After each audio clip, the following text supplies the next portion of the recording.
you don't want most of your propulsion coming from the kick.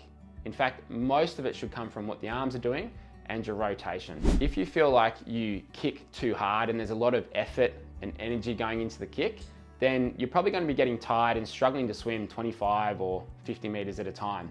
And I find that this is one of the things that will stop people from swimming 100, 200 meters and more. It's one of those things that's kind of the bottleneck of them swimming further.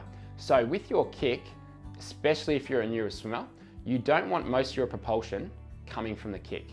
In fact, most of it should come from what the arms are doing and your rotation. Only a little bit from the kick. It should be more about balance and timing rather than propulsion. So with your kick, there's a couple of key rules that I try and keep in mind and try and do when I'm swimming, is that the kick should really be like a 2 out of 10 effort, not a 10 out of 10.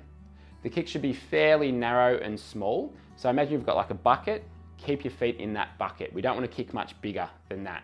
And we also want to keep the legs relatively straight when you're kicking, because if you're kicking from your knees, almost like you're riding a bike, then that's going to be too much bend. You still should bend your knees, but it should feel like the legs are reasonably straight in your kick, and that way you can keep the feet in a bucket. And that's what will make the kick effective and efficient rather than something that's draining your energy.